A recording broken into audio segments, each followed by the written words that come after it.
അരികിലുണ്ട് ചാമക്കാല, ഇനി എന്നും പത്തനാപുരത്തുകാരുടെ അരികിലുണ്ടാകും ചാമക്കാല എന്നതിന്റെ റിസൾട്ടാണ് ഇന്നലെ പുറത്തു വന്നിട്ടുണ്ടായിരുന്നത്.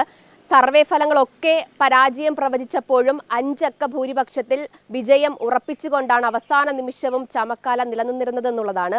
അത് ശരിയാവുകയും ചെയ്തു. അതെ, ഏകദേശം 5 അക്കത്തിനോട് അടുത്തടുത്തെത്തി.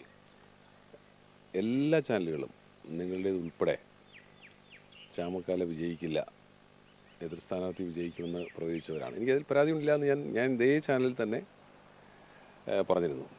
ഞങ്ങൾക്ക് ഉറപ്പായിരുന്നു, ഞങ്ങളുടെ വിശ്വാസം ജനങ്ങളിലായിരുന്നു. ജനങ്ങളുടെ പൾസ് മനസ്സിലാക്കുന്നതിൽ നിങ്ങളെക്കാൾ ഞങ്ങൾ വിജയിച്ചു, അതിൽ ഞങ്ങൾക്ക് സന്തോഷമുണ്ട്. എല്ലാത്തിനെയും പോസിറ്റീവായി കാണുമല്ലോ. തീർച്ചയായിട്ടും ഞങ്ങൾ വിജയിച്ചു, ഏറെ സന്തോഷമുണ്ട്. പത്തനാപുരത്തെ ജനങ്ങൾ UDF അനുകൂലമായ വിജയത്തുണ്ടായി. ചരിത്രത്തിലാദ്യമായി പത്തനാപുരത്ത് നിന്ന് കൈപ്പത്തി അടയാളത്തിൽ ഒരു MLA ഉണ്ടാകുന്നു. അതിൻ്റെ ആഘോഷം നടന്നുകൊണ്ടിരിക്കുന്നു. എല്ലാവരും ആവേശത്തിലാണ്. പാർട്ടി പ്രവർത്തകർ മാത്രമല്ല, സാധാരണക്കാർ പോലും. ഇന്നലെ ഞങ്ങളുടെ ഇതുമായി ബന്ധപ്പെട്ട ആഘോഷ പരിപാടികളിൽ വീട്ടമ്മമാരുൾപ്പെടെ വളരെ സജീവമായി പങ്കെടുക്കുകയായിരുന്നു. അപ്പോൾ ഞങ്ങളെ സംബന്ധിച്ച് ഇത് ഞങ്ങൾക്ക് കൂടി ഒരു പാഠമാണ്. ഒരു ജനപ്രതിനിധി എങ്ങനെയാകണം, ഒരു ജനപ്രതിനിധി എങ്ങനെ ആകാൻ പാടില്ല എന്ന് പത്തനാപുരത്തെ ജനങ്ങൾ എന്നെ കൂടി ബോധ്യപ്പെടുത്തുന്ന ഒരു റിസൾട്ടായിട്ടാണ് ഞാനിതിനെ കാണുന്നത്. ഇതിൻ്റെ പോസിറ്റീവും നെഗറ്റീവും കൃത്യമായി മനസ്സിലാക്കിക്കൊണ്ട് മുന്നോട്ട് പോകാനാണ് ഞാൻ ശ്രമിക്കുന്നത്. ചരിത്രമാണ്, വലിയൊരു ഉത്തരവാദിത്തമാണ്. പത്തനാപുരത്തുകാർ ഇപ്പോൾ അരികിൽ നിർത്തിയിരിക്കുകയാണ്. അപ്പോൾ പത്തനാപുരത്തിന് വേണ്ടിയിട്ടൊക്കെയുള്ള വികസന പ്രവർത്തികൾ അത് മനസ്സിലുണ്ടാവും. തീർച്ചയായിട്ടും ഞാൻ പറഞ്ഞല്ലോ, കഴിഞ്ഞ 5 വർഷമായി ഈ മണ്ഡലത്തിൽ സജീവ സാന്നിധ്യമായി നിന്ന ഒരാളെന്ന നിലയിൽ ഈ മണ്ഡലത്തിൻ്റെ ബുദ്ധിമുട്ടുകൾ, പ്രയാസങ്ങൾ എന്തൊക്കെയാണ്, ഇനി അടിയന്തരമായി ചെയ്യേണ്ട കർമ്മ പദ്ധതികൾ എന്നതിനെ സംബന്ധിച്ച് എനിക്ക് ഒരു ഏകദേശ ധാരണയുണ്ട്. തീർച്ചയായിട്ടും മുന്നണിക്ക് വിധേയമായി സാധാരണക്കാരെ കൂടി ചേർത്ത് നിർത്തിക്കൊണ്ട്, അവരെ അരികിൽ തന്നെ നിർത്തിക്കൊണ്ട് അവരുടെ ആവശ്യങ്ങൾക്ക് വേണ്ടി വികസന കാര്യങ്ങളിലും ക്ഷേമകാര്യങ്ങളിലും സജീവമായി ഞാനുണ്ടാകും. ഞാനല്ല, ഞങ്ങൾ പത്തനാപുരത്തുകാർ ഒറ്റക്കെട്ടായി മുന്നോട്ട് പോകും. എല്ലാവരെയും കൂട്ടിച്ചേർത്തുകൊണ്ട്, വികസന കാര്യത്തിൽ ഒരു രാഷ്ട്രീയവുമില്ലാതെ എല്ലാവരെയും കൂട്ടിച്ചേർത്തുകൊണ്ട് ഞങ്ങൾ മുന്നോട്ട് പോകും.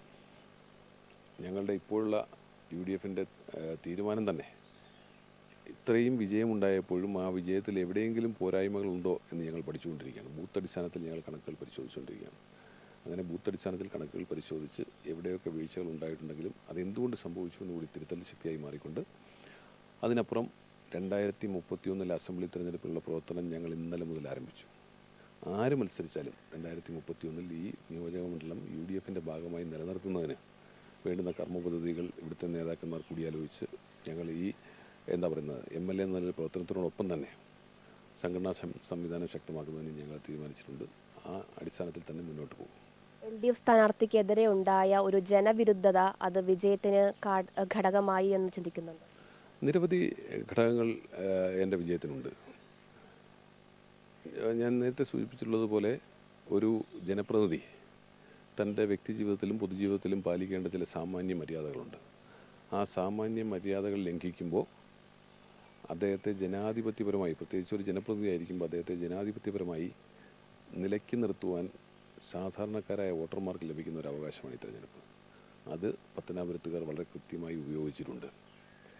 എൻ്റെ എതിർ സ്ഥാനാർത്ഥിക്കുണ്ടായ പരാജയം, ആ പരാജയത്തിന് അദ്ദേഹത്തിൻ്റെ ഭാഗത്തു നിന്ന് എന്തെല്ലാം വീഴ്ചകൾ ഉണ്ടായിട്ടുണ്ട് എന്നത് എനിക്കൊരു പാഠപുസ്തകമാണ്. ഞാൻ എങ്ങനെ ആകരുത് എന്ന് ഈ തെരഞ്ഞെടുപ്പ് എന്നെ പഠിപ്പിക്കുന്നുണ്ട്. ഞാൻ എങ്ങനെ മുന്നോട്ട് പോകണം എന്ന് ഈ തെരഞ്ഞെടുപ്പിൻ്റെ റിസൾട്ട് എന്നെ പഠിപ്പിക്കുന്നുണ്ട്. ഇതെല്ലാം മനസ്സിലാക്കിക്കൊണ്ട് മുന്നോട്ട് പോകണമെന്നാണ് ആഗ്രഹിക്കുന്നത്. അതിന് ഈ നിയോജകമണ്ഡലത്തിലെ മുഴുവൻ ജനാധിപത്യ വിശ്വാസത്തിൻ്റെയും പിന്തുണ ഉണ്ടാകുമെന്നാണ് ഞാൻ പ്രതീക്ഷിക്കുന്നത്.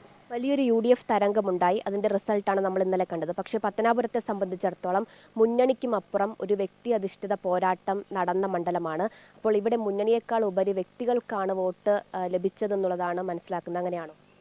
ഇവിടെ പലപ്പോഴും ഇത്തരത്തിൽ എന്തെങ്കിലും ട്രെൻഡ് വരുമ്പോഴും ഈ പത്തനാപുരത്ത് അത് ഏശാറില്ല. ഈ പത്തനാപുരത്ത് കഴിഞ്ഞ 25 വർഷമായി പ്രതിനിധിയായിരിക്കുന്ന വ്യക്തിയും അദ്ദേഹത്തിൻ്റെ എതിർചേരിയിൽ നിൽക്കുന്നവരും എന്ന 2 വിഭാഗമായി തിരിഞ്ഞുകൊണ്ടാണ് പലപ്പോഴും തിരഞ്ഞെടുപ്പ് നടക്കാറുള്ളത്. ഇപ്രാവശ്യവും സ്വാഭാവികമായും അങ്ങനെയാണ് സംഭവിച്ചത്. ആ തിരഞ്ഞെടുപ്പിൽ കൃത്യമായി ഞങ്ങൾക്ക് വിജയിക്കുവാൻ കഴിഞ്ഞു. ആ വിജയിക്കുവാൻ കഴിഞ്ഞതിൻ്റെ കെമിസ്ട്രി അതങ്ങനെ തന്നെ നിൽക്കട്ടെ. ഞങ്ങളെ സംബന്ധിച്ച് ജനങ്ങളുടെ മുന്നിൽ അദ്ദേഹം പറഞ്ഞത് വികസന കാര്യങ്ങൾ അദ്ദേഹം നിരത്തിയിട്ടുണ്ട്. അതുകൊണ്ട് അദ്ദേഹത്തിന് വോട്ട് കിട്ടുമെന്നാണ്. ഞങ്ങൾ വികസന കാര്യത്തോടൊപ്പം ഞാൻ മുമ്പ് സൂചിപ്പിച്ചതുപോലെ ഒരു ജനപ്രതിനിധി എങ്ങനെയാകണം എന്നതിനെ സംബന്ധിച്ച് ഞങ്ങൾക്ക് ഉത്തമ ബോധ്യമുണ്ടായിരുന്നു. ആ വിഷയം കൂടി ഞങ്ങൾ ജനങ്ങളുടെ മുമ്പിൽ അവതരിപ്പിച്ചിട്ടുണ്ട് എന്നുള്ളൊരു യാഥാർത്ഥ്യമാണ്. ഇതെല്ലാം കണ്ടും കേട്ടും നമ്മുടെ വോട്ടർമാർ വിധി എഴുതിയിരിക്കുന്നു. ആ വിധി UDF അനുകൂലമാണ് എന്നുള്ളതാണ് യാഥാർത്ഥ്യം. UDF സംബന്ധിച്ചിടത്തോളം പത്തനാപുരത്തെ വിജയം അതൊരു ചരിത്ര വിജയം തന്നെയാണ് എന്നുള്ളതാണ്. കഴിഞ്ഞ 5 വർഷമായിട്ട് മണ്ഡലത്തിൽ നിന്ന് പ്രവർത്തിക്കുന്ന ജ്യോതികുമാർ ചാമക്കാല ഇത്തവണ മണ്ഡലം സ്വന്തമാക്കിയിരിക്കുന്നു. അതിന് UDF കയ്യിൽ നിന്ന് കൈവിട്ടു പോകില്ല എന്നുള്ള ഉറപ്പോടുകൂടിയാണ് അദ്ദേഹം ഇനിയുള്ള പ്രവർത്തനങ്ങൾ നടത്താൻ പോകുന്നത് എന്നുള്ളതാണ് ഇപ്പോൾ 24-നൊപ്പം പങ്കുവച്ചിരിക്കുന്നത്. ക്യാമറമാൻ രാജ് കിരണിനൊപ്പം സൂര്യഗായത്രി, 24 കൊല്ലം.